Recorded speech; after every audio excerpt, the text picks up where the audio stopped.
இனிய நண்பர்களே, அன்பான வணக்கங்கள். இந்த உலகத்துல சந்தோஷமாவும் செழிப்புடன் வாழ வேண்டும் என்று நினைத்தால் சில புண்ணிய தர்ம காரியங்களை நம்ம நிச்சயமா வாழ்நாள் முழுவதும் செஞ்சுக்கிட்டே தான் இருக்கணும்.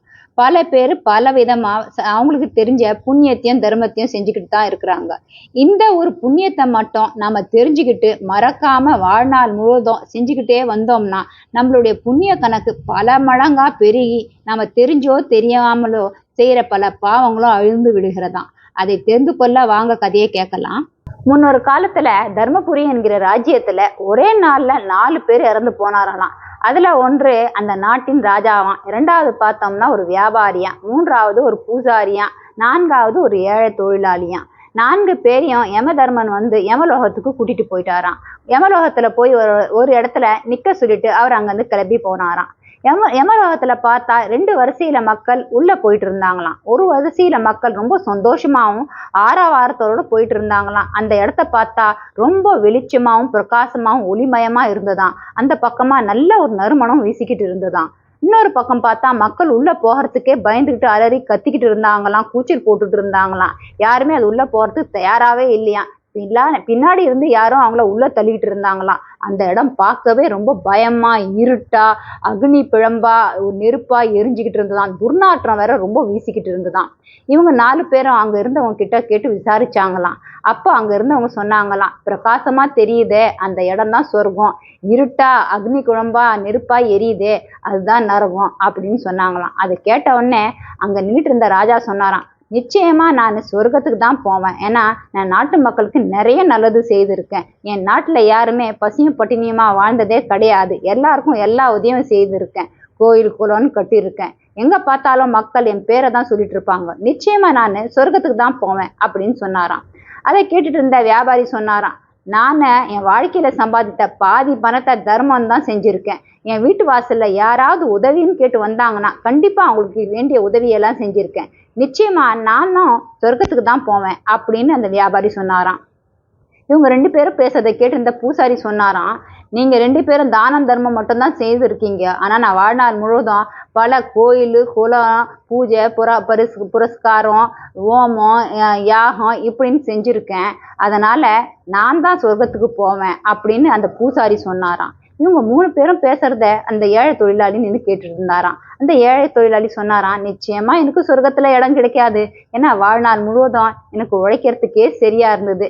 வேலையை முடிச்சுட்டு வீட்டுக்கு வந்த பிறகு கிடைக்கிற நேரத்துல என் மனைவி மக்களுக்கு வேண்டியதெல்லாம் செய்வேன். அதுக்கு பிறகு என் வீட்டுல வயசான அம்மா அப்பா இருக்கிறாங்க. அவங்க 2 பேருக்கும் வேண்டியதெல்லாம் செய்ய வேண்டியதா இருக்கும், என் கடமை. எங்க அம்மா ரொம்ப வயசானவங்க, அவங்களால சாப்பிட முடியாது. அதனால அவங்களுக்கு சாப்பாடு ஊட்டி விடணும். எங்க அப்பாவுக்கு உடம்பு முடியாம இருந்தாரு. அதனால அவருக்கு மாத்திரை மருந்துலாம் நான் தான் எடுத்து கொடுப்பேன். இப்படி காலம் பூராவும் அவங்கள நான் ரொம்ப நல்லா வச்சு பார்த்துக்கிட்டேன். அவங்களுக்கு பணிவிடை செய்யறதுலேயே என் காலம் கடந்து போயிடுச்சு. இப்படியே நாட்கள் கடந்து போயிட்டு இருந்தது. நான் சம்பாதிக்கிறது வயிற்றுக்கும் வாய்க்குமே சரியா போயிடும். அதுக்கு மேல நான் எங்க இருந்து புண்ணிய காரியமோ தர்ம காரியங்களும் செய்யறது. அதனால நிச்சயமா எனக்கு சொர்க்கம் கிடைக்காது அப்படின்னு நான் நினைக்கிறேன் அப்படின்னு தொழிலாளி சொல்லி ரொம்ப சங்கடப்பட்டுக்கிட்டாராம். அந்த சமயம் யமதர்மன் அங்க வந்தாராம். யமதர்மன் வந்து ராஜாவை பார்த்து கேட்டாராம், சரி நீ உன் வாழ்க்கையில என்ன புண்ணியம் செஞ்ச அதை சொல்லுன்னு. ராஜா அந்த 3 பேர்கிட்ட என்ன புண்ணிய காரியம் தர்ம காரியம் எல்லாம் அவர் செய்ததா சொன்னாரோ அதே மறுபடியும் யமதர்மன் கிட்டேயும் சொன்னாராம். யமதர்மன் இதெல்லாம் கேட்டுட்டு சித்திரகுப்தனை பார்த்து கேட்டாராம், இந்த அரசன் தன் வாழ்க்கையில எந்த மாதிரி பாவ காரியங்கள்லாம் செய்திருக்கிறாரு, அந்த கணக்கெல்லாம் கொஞ்சம் எடுத்து சொல்லுங்க. சித்திரகுப்தன் சொன்னாராம், அரசன் தன் நாட்டை விரிவுபடுத்துவதற்காக இந்த நாட்டுக்கு பக்கத்துல இருந்த அக்கம் பக்க நாட்டுல இருந்த எல்லா ராஜ்யத்து மேலேயும் போர் தொடுத்திருக்கான். அது மட்டும் இல்ல, அந்த போர்ல பல வீரர்கள்லாம் இறந்து போனாங்க. அவங்க குடும்பத்தில இருக்கிறவங்க எல்லாருமே அனாதை ஆனாங்க. அவங்க எல்லாரும் அனாதையாகி கஷ்டப்படுறதுக்கு காரணமா இந்த அரசன் தான் இருந்தான். இந்த அரசன் நினைச்சிருந்தான் பக்கத்துல இருக்கிற ராஜ்யத்து கூடலாம் நட்பா பழகி இருக்கலாம், அவங்க கூட வியாபாரத்தை எல்லாம் பெருகி இருக்கலாம், அப்படி தன் நாட்டை செழுமையாவும் செழிப்பாவும் வச்சிருக்கலாம். ஆனா இந்த அரசன் அப்படி நினைக்கல.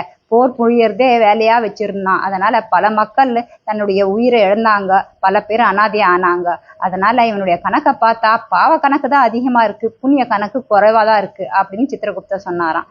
2வதாக யமதர்மன் அந்த பூசாரியை பார்த்து கேட்டாராம், சரி நீ உன்னுடைய புண்ணிய கணக்கை சொல்லு. பூசாரியும் அந்த 3 பேர்கிட்ட சொன்ன தன்னுடைய புண்ணிய கணக்கை எடுத்து சொன்னாராம். அதை கேட்ட பிறகு யமதர்மன் மறுபடியும் சித்திரகுப்தனை பார்த்து கேட்டாராம், சரி இந்த பூசாரியோடைய பாவ கணக்கெல்லாம் என்ன இருக்கு எடுத்து சொல்லுன்னு.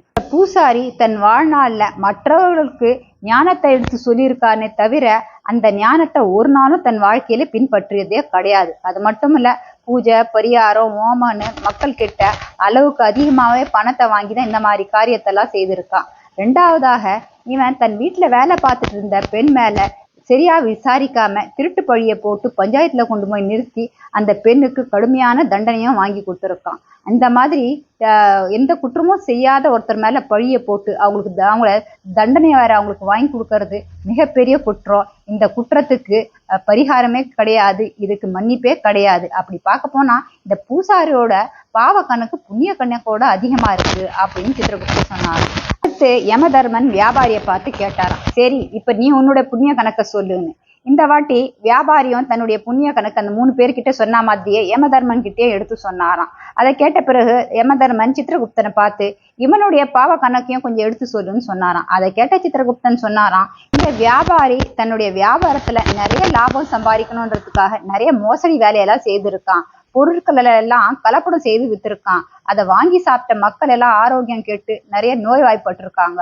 மேலும் தானம் தர்மம் எல்லாம் எதுக்காக செய்திருக்கான்னா தனக்கு பேரும் புகழும் வந்து சேரணுன்றதுக்காக தான் இவன் நிறைய தான தர்மம் செஞ்சிருக்கான். அது மட்டும் இல்ல, எங்கெல்லாம் இவன் தர்மத்தை செய்யறானோ, தர்ம காரியங்களை செய்யறானோ, கோவிலா இருக்கட்டும் ஒரு ஆசிரமமா இருக்கட்டும், அங்க தர்ம காரியத்தை செய்துட்டு அந்த இடத்துல தன் பேரையும் பதிச்சு வச்சிருவான். இதை படிக்கிறவங்க இதனை பத்தி பெருமையாவும் அருமையாவும் பேசுவாங்கன்ற ஒரு எண்ணம், அந்த எண்ணத்தாலதான் இவன் பல தர்ம காரியங்களும் புண்ணிய காரியங்களும் செய்திருக்கான். அப்படி பார்க்க போனா இவனுடைய பாவ காரியங்கள் தான் அதிகமா இருக்கு புண்ணிய காரியத்தோட அப்படின்னு சித்திரகுப்தன் சொன்னாராம். சரி, இப்போ தொழிலாளியை பார்த்து யமதர்மன் சொன்னாராம், நீ செய்த புண்ணிய காரியங்களை சொல்லுன்னு. அதை கேட்ட தொழிலாளியும் அந்த 3 பேர்கிட்ட சொன்ன மாதிரியே சொன்னானாம், நான் வாழ்க்கையில பெருசா அந்த மாதிரி எந்த புண்ணிய காரியமும் செய்த மாதிரி எனக்கு தெரியல. ஏன்னா என் வாழ்க்கையில நான் வேலை செய்யறதுக்கே எனக்கு சரியா இருந்தது. அது மேல என்னுடைய தாய் தகப்பனை கவனிச்சுக்கினேன், என் குடும்பத்தை பார்த்துக்கிட்டேன். இவ்வளவுதான் நான் என் வாழ்க்கையிலே செய்திருக்கேன். அதனால நான் எந்த ஒரு புண்ணிய காரியம் செய்த மாதிரி தெரியல யமதர்மராஜா அப்படின்னு அந்த தொழிலாளி சொல்லியிருக்கான். அதை கேட்ட யமதர்மன் சித்திரகுப்தனை பார்த்து சொன்னாராம், சரி இவனோட பாவ கணக்கு என்னன்னு பாரு அப்படின்னு. அதை பார்த்த சித்திரகுப்தன் சொன்னாராம், இந்த தொழிலாளி பார்த்தா தன் வாழ்நாள்ல பெருசா எந்த ஒரு பாவத்தையும் செய்த மாதிரி தெரியல. இவன் வாழ்நாள் பூரா உழைச்சிட்டே இருந்திருக்கான், தான் தாய் தகப்பனை காப்பாத்திருக்கான், குடும்பத்தை பார்த்திருக்கான், இப்படிப்பட்ட வேலைகளை தான் செய்திருக்கானே தவிர பாவம்னு எதுவும் பெருசா செய்யல அப்படின்னு சித்திரகுப்தன் சொன்னாராம். அதை கேட்ட யமதர்மன் கொஞ்ச நேரம் யோசனை பண்ணாராம். யோசனை பண்ணிட்டு அந்த ஏழை தொழிலாளியை பார்த்து கேட்டாராம், சரிப்பா உன் வாழ்க்கையில நீ ஒரு புண்ணிய காரியம் கூட செய்யலன்னு. அதை கேட்ட தொழிலாளி, எனக்கு தெரிஞ்சு யமதர்மராஜா நான் எதுவுமே செய்யலன்னு தான் நினைக்கிறேன் அப்படின்னு மறுபடியும் சொன்னானாம். மறுபடியும் யமதர்மராஜா, நீ கொஞ்சம் நல்லா யோசனை பண்ணிப்பாரு, ஏதாவது ஒரு காரியமாவது நீ செஞ்சிருப்ப அப்படின்னு நான் நினைக்கிறேன்னு. அதை கேட்ட அந்த தொழிலாளி சொன்னானா, ஆமா யமதர்மராஜா, இப்ப எனக்கு ஞாபகத்துக்கு வருது, என் வீட்டுக்கு வெளியே எங்க வீட்டாண்ட இருக்கிற தெரு நாய்கள்லாம் ஒரு 2 நாய் எப்பவுமே என் வீட்டுக்கு என்னை தேடி வரவங்க, உணவுக்காக வரவங்க, ரொம்ப பசியோட வரவங்க.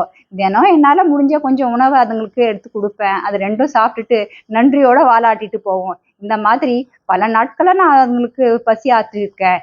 எனக்கு தெரிஞ்சு இதை ஒன்றுதான் நல்ல ஒரு காரியம் நான் செஞ்சிருக்கேன் அப்படின்னு அந்த ஏழை தொழிலாளி சொன்னானாம்.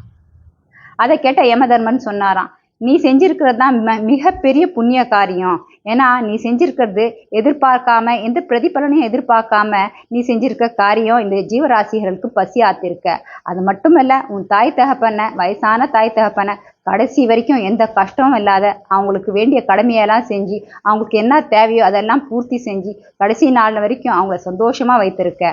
அப்படி பார்க்க போனா உலகத்திலேயே பெரிய புண்ணியம் தன்னுடைய தாய் தகப்பனை கடைசி வரைக்கும் சந்தோஷமா எந்த கஷ்டமும் இல்லாத கவனிச்சுக்கிறதும் இந்த வாயிலா ஜீவராசிகளோட பசியை தீர்க்கிறது தான் பெரிய புண்ணியம். அதை நீ செஞ்சிருக்க. அப்ப நிச்சயமா உனக்கு தான் சொர்க்கம் கிடைக்கும், இந்த 3 பேரும் நரகத்துல போகணும் அப்படின்னு சொல்லிட்டு யமதர்மன் அங்கிருந்து கிளம்பி போனாராம். அதையே கேட்டு புரிஞ்சிருக்கும் நண்பர்களே, பெற்றோர்களை கடைசி வரைக்கும் நல்லபடியா கவனித்து கொள்வது, அவங்களுக்கு சேவை செய்வது, அவங்களுடைய தேவைகள் எல்லாம் பூர்த்தி செய்வது, அவங்களுடைய கடைசி நாள் வரைக்கும் அவங்கள முடிந்த அளவுக்கு சந்தோஷமாக வைத்து கொள்வது, வாயில்லா ஜீவனுக்கு உணவு அளிப்பது மிக சிறந்த புண்ணியங்கள்.